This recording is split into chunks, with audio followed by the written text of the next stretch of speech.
Hey there, Dingo Stu here. Today's video is about getting Renko a lot closer to home and is proudly sponsored by MarineEngine.com.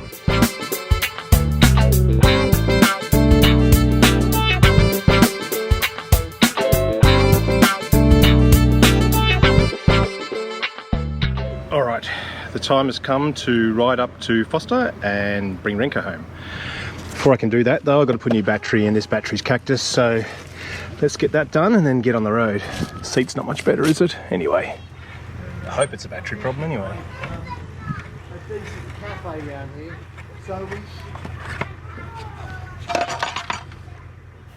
Of course, it turned out that the old bolts to put the battery terminals on needed a little Allen key to get them off, and I didn't have one with me, unfortunately. Looks like this one's coming just with these little pliers. So I think we're in luck. Let's try this one. We might be able to do it without these Allen keys.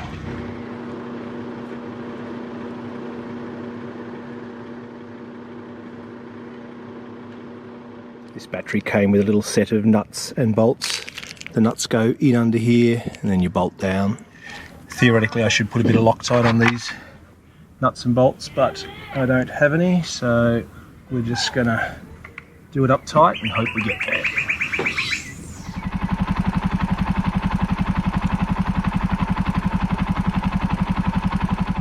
Turned out to be quite a nice day to ride up to Forster. It's about a 4-hour ride or something along those lines, taking it pretty easy. When I got there, got to explain to Nala that in order to throw a ball you have to actually put it down first. That night we had a look at a little Kohler motor, about 25 horsepower, in Nick's workshop, and it gave me a chance to show you something that I was trying to demonstrate with the outboard we're rebuilding at the moment. See, the rings are missing, that's the problem. Yeah, there's your problem. But there, oh, where's the camshaft? We can weld that back together, can't we, Nick? Yeah, Nick. That's not how you take the big end apart, Nick.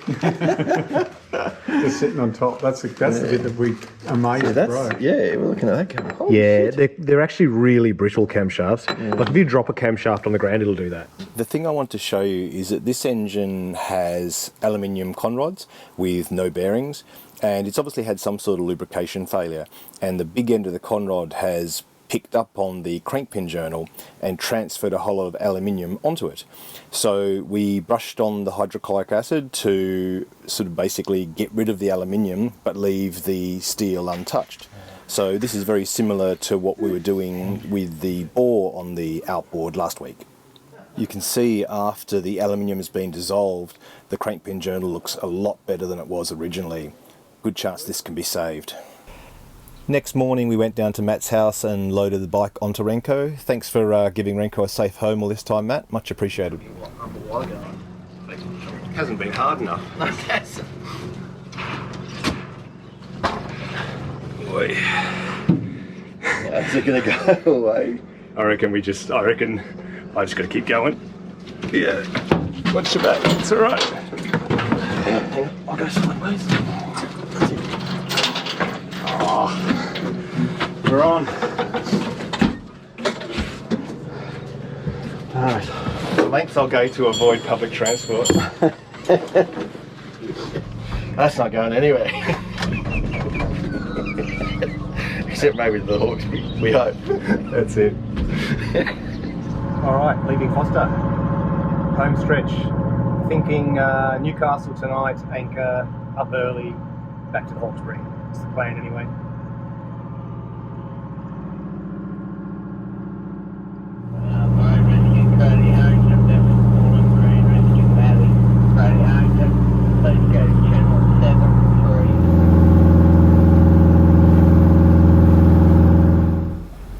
I ended up anchoring at Horseshoe Beach in Newcastle. It's really just inside the heads there.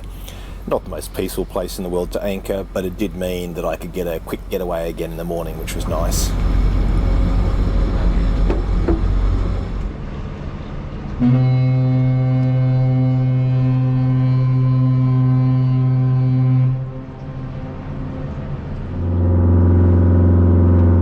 The day actually started out pretty nice when I left Newcastle, but unfortunately it started getting rougher within a couple of hours.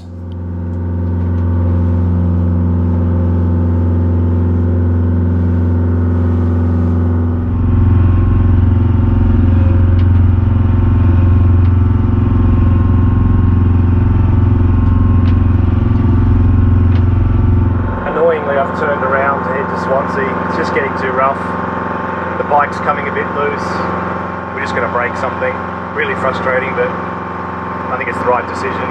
Anyway, running with it now. Swansea, here we come. It's frustrating to have got so close, but this good weather next week, almost a following sea home, and I think getting their itis is a dangerous thing. I'm only about 5 hours away from home, but that's when you make these silly decisions to push on when you shouldn't. So as annoying as it is, I think it's the right decision. On the screen here is the entrance to Swansea, and while we're here I'll show you something I like to do on this multifunction display, and that's set the boat position to be a partial offset. And what that means is that when you centre on the boat, it's no longer in the centre of the map. It looks at the direction you're going and favours seeing more of that part of the map. It's a good way to have it set, I think.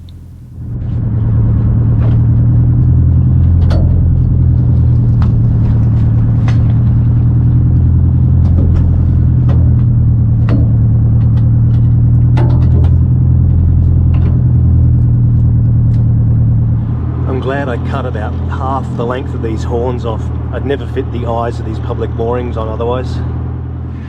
Before we left Forster, I had a completely dead 12 volt bank, and it's actually quite important, my 12 volt bank. There's a lot of stuff that's critical that I can only run off 12 volts. Rather than running a straight transformer, I decided to have a 12 volt bank that charges from my 24. It's flat as far as I can tell because it's not charging, and then it had been so flat for so long while I'd left the boat that it looks like the batteries are dead. Possibly it could be that thing where a smart charger doesn't charge a battery because it doesn't think one's connected, you know, it's too dead. So maybe if I just put a power supply onto it, get a slightly higher voltage, get some current into it, they might come back to life. I don't know, we'll see. But to get around that, I did something a little bit kooky, which is went from my inverter straight into my shore power, and that allowed me to keep the 12 volt battery charged long enough to get down here, because it runs the autopilot, VHF radio, internal lights, even little things like the temperature gauge. So it was good to be able to do that little hack and keep that battery full as we went along. When I get home, actually now I'm stuck here in Swansea, I might as well do it here, I'll diagnose why it's not charging. The upside to pulling into Lake Macquarie is that's where Adrian lives, so he jumped on board and then we waited for the bridge to open so we could head into the lake.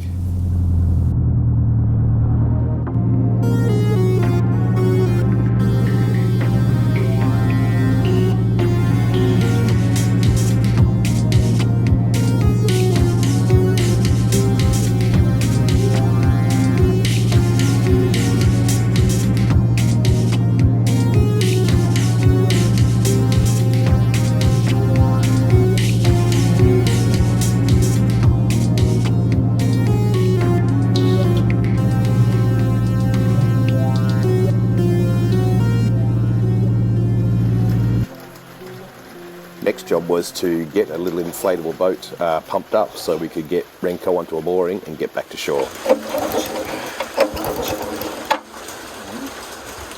think I've got a dead plug there, folks. Will it work again if you lick it? Oh, hang on, I'll put a screwdriver in and you hold the lead. Okay, thanks. That's better. Okay, so we need a spark plug now, Stu. So, Robbing the Harley to get the compressor going. oh, look at that. Blacker. Bit black. That's probably from the last time I've been idling around the shed here, but Yeah, right. if you want to run.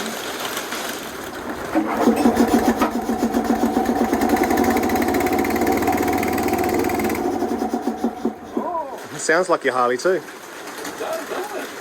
Maybe a bit of water in there, maybe.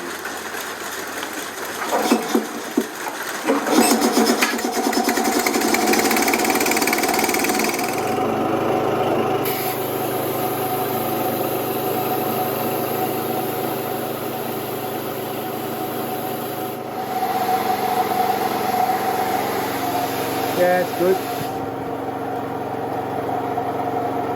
It's been such a wet and miserable day today. Jason's turned up from Memorial Lures. He made the lure for Renko. Went fishing with him that time. But Adrian's sheep have decided that it's way too wet out there And the workshop is the place to be. So even these guys have decided, nah, too wet, not going out. Don't blame them. It's pretty miserable, guys. Stay there. One day it's going to stop raining. I'm sure of it. Adrian was kind enough to drop me back in Brooklyn, and on the way down we stopped in at Jason's factory to have a look at how he makes the boats. It was actually really interesting to see the process, so when it's not raining so loudly, I'm going to head back one day and do a full video on the process of doing this boat building. It's getting very loud now. Well, thanks for watching. It was frustrating not to get the boat all the way home, but it's literally about 5 hours of cruising to come down the coast now, so absolutely on the home stretch. Bit of a short video today, I know, but I do actually have some more footage from the Yamaha rebuild half done. I just ran out of time to do that before I had to go. You can see here I'm starting to get the crank back together with the new bearings, so I'll get that video up really soon. Alright, well take care and I'll catch you soon with the next Yamaha video. See ya.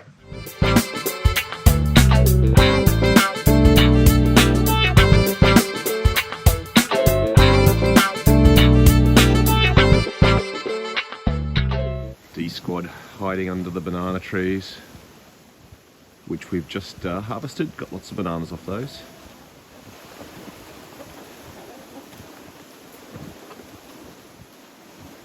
Just to hop along.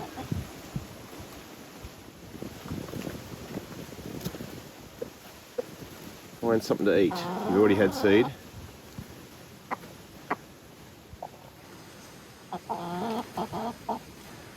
Having a good little chat to yourself this morning. Never find me talking to myself.